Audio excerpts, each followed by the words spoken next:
teman-teman Habis Basar, kita jumpa lagi.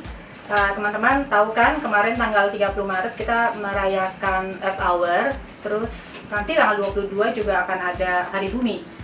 Kita memang masih jauh deh dari menjaga bumi, makanya itu kita coba sekarang mau ngobrol-ngobrol sama Nadine yang kita udah tahu cintanya luar biasa sama laut dan menjaga lingkungan. Hai Nadine. Halo. Apa kabar? Baik. Baru dari laut mana nih? Terakhir Raja Ampat. Raja Ampat aja ya.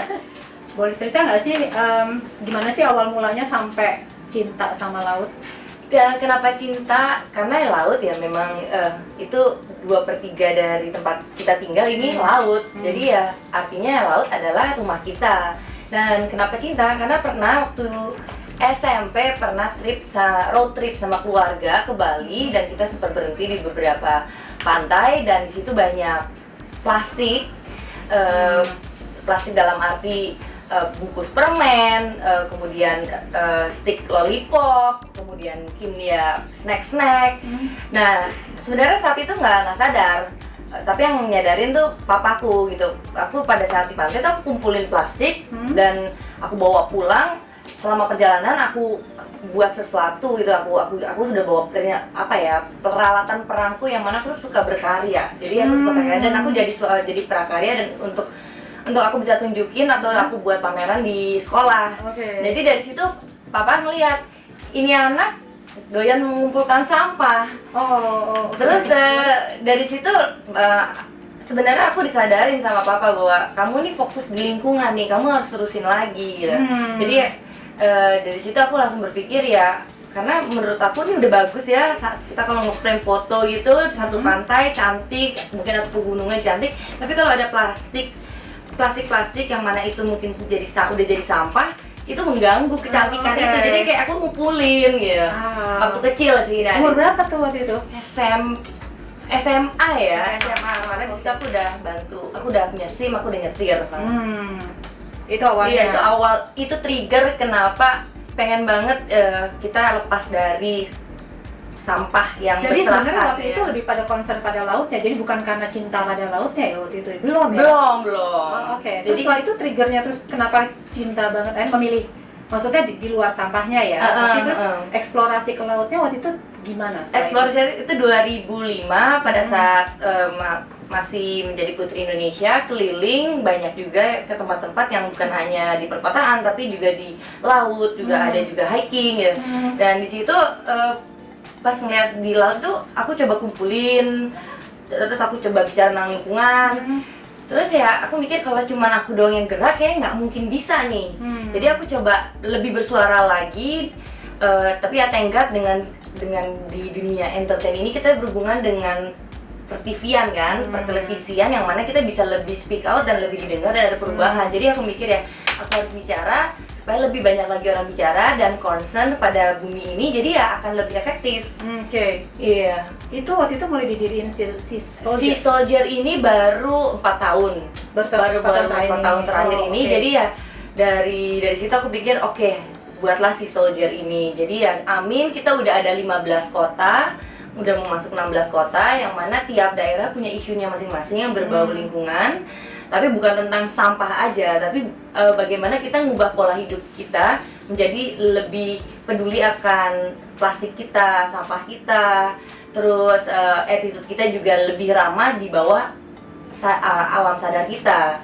Mungkin seperti kamar kita sendiri deh, kita udah seberapa besar sih kepedulian kita akan menjaga kebersihan kamar kita sendiri. Kadang-kadang suka lupa, makanya aku banyak ketemu teman-teman dari si Soldier, ibu-ibu ngajarin anaknya untuk jaga kamarnya sendiri, cuci box makanannya sendiri, tumblernya sendiri, di bawah juga dicuci sendiri. Jadi mereka tahu apa yang mereka hadapin ya. Dan kalau aku lihat perbandingan di negara lain tuh itu udah biasa. Di Indonesia gemes gitu ya, kayak sayang kita ya, kita bisa melakukan sebuah perubahan, tapi juga kita harus menerima fakta bahwa kita ini unik, Indonesia ini unik. Kita tuh punya 33 provinsi yang berpencar jauh-jauh dan itu nggak gampang untuk mengubah semua pola hidupnya yang sama, itu nggak gampang. Tapi ya sekarang it's getting better.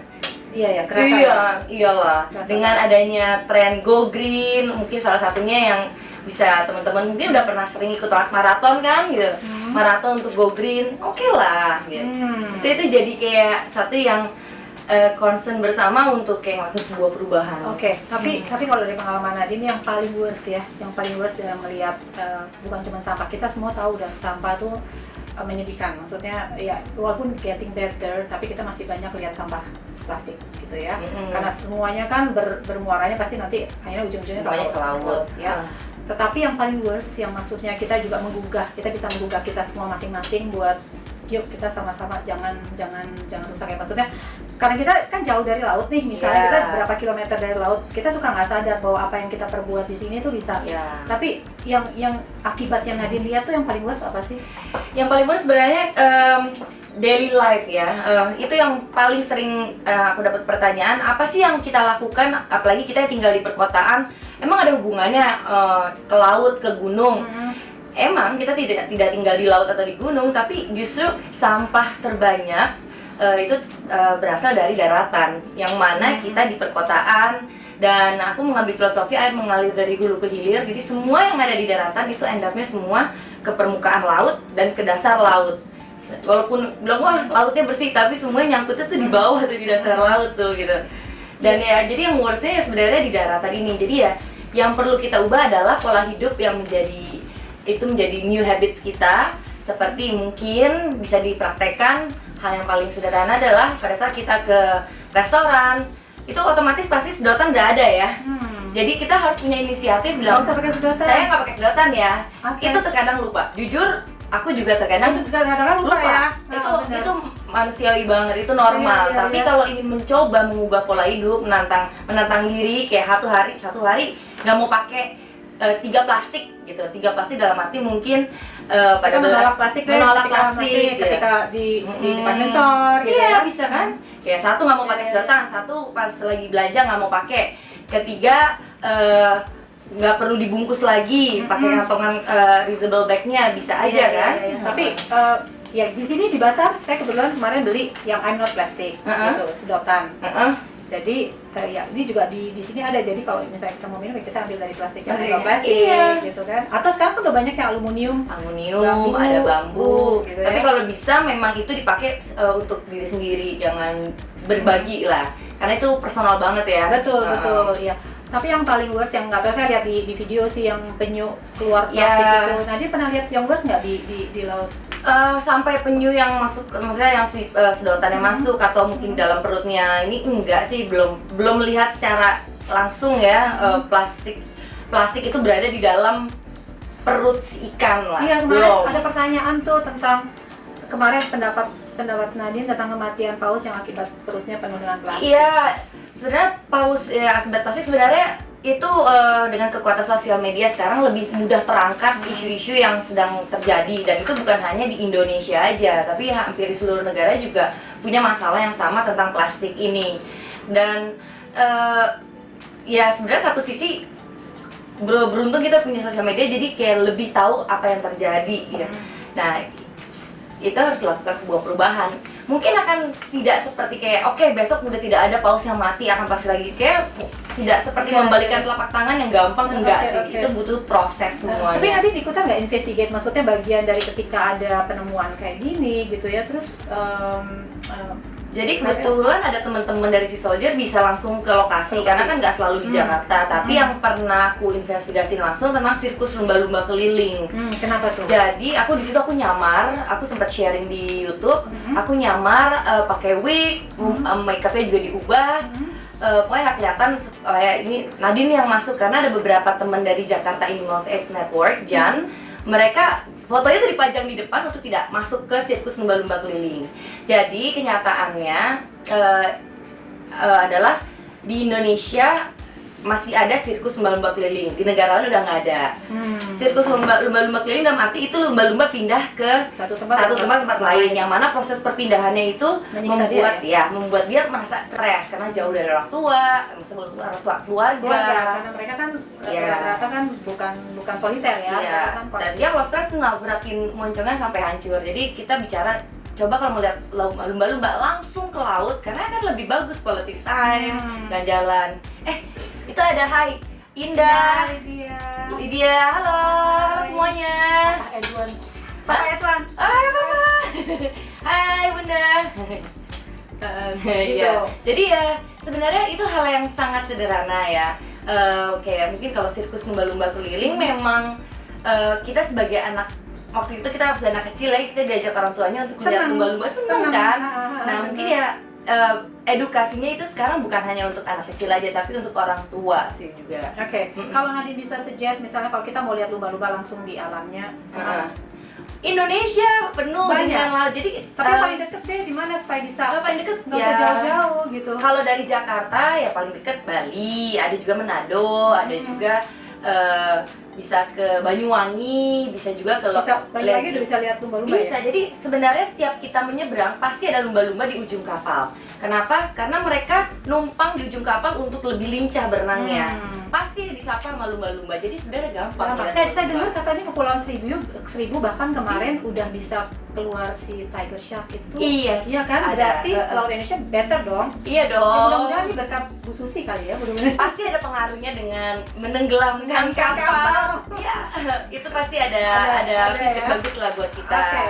Nah, ini ada pertanyaan laut Indonesia yang paling bagus. Ya, termasuk pertanyaan saya juga sih. Nadine paling favorit kemana sih? Sebenarnya kalau tanya favorit satu tempat, satu titik kayaknya nggak ada sih. Kayak tiap daerah tuh beda-beda semua. Jadi yang membedakan itu kita mencari apa dan kita dapat, jadi tempat itu berkesan. Contoh gitu, kalau ke Lembeh, ke Manado kita bisa ngelihat ikan-ikan yang kecil, namanya makro. Terus kalau kita mau ke Raja Ampat kita bisa harus diving atau snorkeling. Harus diving. Kayak untuk di Manado di Bunaken itu bisa sih snorkeling. Terus kalau ke Bali ya juga udah tau lah teman-teman, banyak di daratan ada, di lautan ada, juga kegiatannya outdoor activitiesnya juga banyak. Terus juga kalau ke Banyuwangi kita juga bisa ke Ijen juga, kan banyak sebenarnya pilihannya. Jadi ya tergantung kita mau cari apa dulu, kemudian kita kejar, kita dapat, kita buat cerita, buat karya. Jadi bisa di-sharing kan gitu. Tapi cerita dong, saya tertarik Raja Ampat. Kan karena Nadine memilih itu kan sebagai hotel yang Nadine jadi buat diving itu. Kenapa Raja Ampat ya? Semua orang tahu Raja Ampat sekarang itu sebagai tempat salah satu. Sekarang udah familiar ya Raja Ampat ya. Karena jauh. Semakin jauh semakin aku kejar. Oh gitu. Jadi semakin sulit untuk mencapai lokasi itu semakin aku kejar. Jadi di situ bisa kelihatan bahwa kita kalau ingin sesuatu kita harus ada effort di situ. Kita harus berjuang. Nah, begitu juga diving. Kenapa pilih di Raja Ampat dan aku sampai buat resort di sana ya, memang aku pengen punya rumah kedua di sana, dan selain ikannya juga banyak, terumbu karangnya juga masih sehat. Ada effort untuk menuju ke sana. Jadi artinya orang harus punya sistem untuk menuju ke sana tuh gimana. Harus pikirin berapa hari, budgetingnya gimana. Nah, itu melatih kita menjadi smart traveler. Jadi kita harus bisa menjadi bagian dari Indonesia, part of Indonesia, bukan pendatang lagi gitu. Karena kan kita kalau ke daerah lain, kita merasa itu kita pendatang. Nah, kita bisa menjadi kayak kita akamsinya gitu. Nah, oke. Tapi kalau misalnya bisa mention 3 tempat diving spot, kayak tadi ada Lembeh, kan sekarang banyak ya yang lain. Selain itu, selain Raja Ampat, Lembeh apa lagi? Raja Ampat, ada juga favoritku Natuna. Natuna itu banyak cerita tentang Indonesia zaman dulu. Jadi masih ada kapal Soekarno yang tenggelam di sana. Kemudian juga ada Pulau Weh, Aceh itu salah satu favoritku. Jadi setelah aku dapat license open water diving, license diving, pertama yang aku datang adalah di Lembeh, di Pulau Weh itu. Jadi Weh itu kan juga ujung kan. Nah, itu juga menarik. Bagus juga, jadi banyak. Atau enggak ke Banda Neira. Kita juga bisa lihat ada bulan-bulan tertentu untuk melihat hammerhead.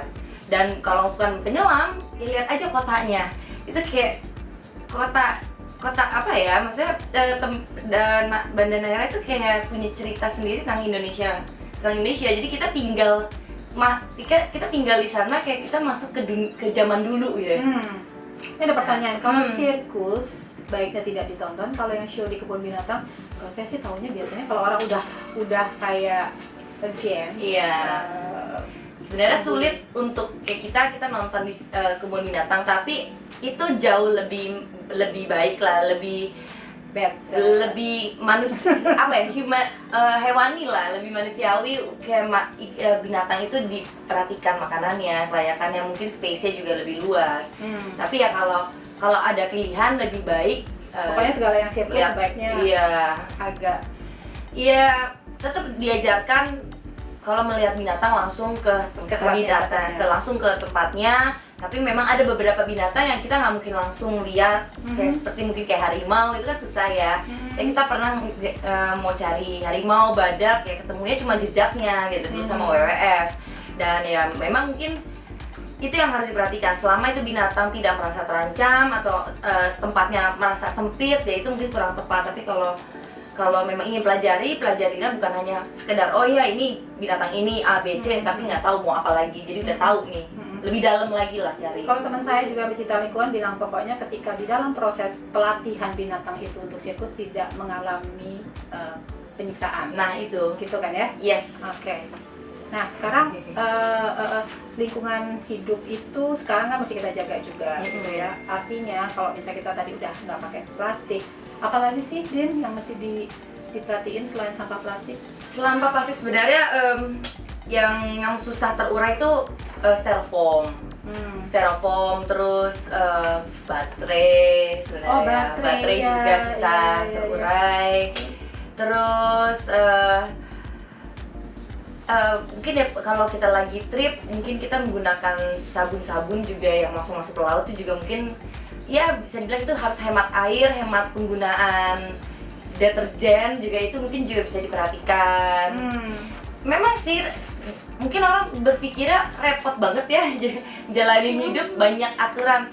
Sebenarnya balik lagi kita merasa nyaman nggak gitu. Kalau kita ingin ada perubahan sedikit untuk menyelamatkan lingkungan ini gitu, bumi ini, ya kita harus ada perubahan sedikit. Tapi ya percuma kalau kita maksa orang untuk berubah, nggak bisa, harus dari diri sendiri. Oke. Ya.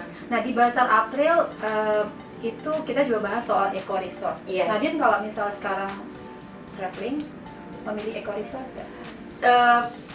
Tidak selalu sebenarnya, tidak selalu, tergantung tripnya lagi trip apa. Kita juga perlu akui bahwa kita punya hotel, resort yang bagus kok. Kita aku sih cukup salut dengan orang Indonesia, pariwisatanya itu sangat bisa menyimbangi dengan yang ada di negara-negara yang lain kok. Jadi menurut aku sih tidak ada masalah. Dan kalau eco resort kita juga bisa mempelajari sebenarnya dalam mengembangkan sebuah bisnis pun juga kita bisa melakukan sesuatu untuk lingkungan gitu. Kita nggak perlu kaku atau jadi kayak oh ini lingkungan, nggak perlu lah. Yang penting ada perubahan menjadi lebih baik. Tapi yang paling penting juga sebenarnya untuk diri sendiri sama mungkin ya beberapa perusahaan besar gitu ya, single use aja yang mungkin harus dipikirkan lebih lanjut lagi. Tapi saya tahu juga nanti juga itu ya, nanti makan shark fin. Saya juga sekarang sih sebenarnya sudah jadi shark fin soup yang memang biasanya dipakai buat celebrations, big party gitu ya. Sebenarnya buat kita mungkin ada pengganti makanan lain yang juga enak. Tapi kenapa maksudnya Nadine melihat penyiksaan aja dan memang membuat hiu itu yang saya pernah lihat dia dipotong terus dilempar lagi di laut gitu ya. Itu kan agak kejam ya. Jadi aku pernah memang punya pengalaman sendiri di Samalona, daerah Sulawesi. Pada saat lagi jalan tepi pantai, aku ngelihat baby shark. Ini ngapain kok baby shark di pinggir terombang ambing? Ternyata memang siripnya udah diambil. Dan ada ya mungkin kalau video mungkin teman-teman pernah lihat pada saat diambil dia tenggelam ke bawah karena memang nggak bisa berenang lagi kan. Dia udah nggak bisa mengontrol badan dan dia pasti akan mati. Jadi memang banyak yang juga tidak tahu bahwa kalau kita makan sirip hiu, dan sekarang juga ada di Jepang sih sebenarnya daging si hiu pun juga dimakan, itu sebenarnya tidak bagus karena sel merkuri dalam badannya itu yang memicu banyak penyakit yang belum punya nama, itu penyakit di badan kita jadi kayak terpanggil. Sebenarnya tidak bagus untuk badan. Begitu juga dolphins. dolphin juga ada yang Beberapa Jepang yang gitu dimakan juga, dibuat sirkus juga. Jadi ya cari makanan yang lain aja. Dan sebenarnya satu sisi kalau tentang yang ada acara besar pakai street view ya, itu kan zaman dulu ya untuk mendapatkan hiu atau mungkin nggak ada makanan saat itu di sana untuk ikan, jadi seharusnya adalah yang hiu, nggak tahu sih, tapi sebenarnya dengan perubahan zaman kayaknya udah harus lebih disesuaikan juga sih. Oke, ada pertanyaan. Destinasi diving selanjutnya kemana dan sama siapa? Kalau sama siapa? Kalau bisa sama suami. Kemana ya? Belum ada plan sih, karena kita baru balik kemarin Raja Ampat. Kita tuh berarti Iya, sama suami, sama Dimas. Kita baru ke Europe 1 bulan, jadi sekarang ini waktunya bekerja, berkarya dulu. ke Europe ke laut juga? Enggak. Ya, lebih ke S yang gitu. Ke S. Oke, jadi sekarang belum ada plan. Belum keluar Tapi kota belum. your bucket list apa sih, Din? Apa ya? Aku masih penasaran sama mungkin nggak ke laut ya. Kalau ke laut kemarin aku sempat kayak ke tempat diving di Iceland, di diving pakai dry suit, menyelam di kedinginan pada saat lagi turun salju, itu udah kemarin. Pengen ke Greece belum sih. Oh, ke Greece. Ke Greece ya, sebenarnya tempat-tempat yang perkotaan itu malah kita pengen ke situ. Oh gitu.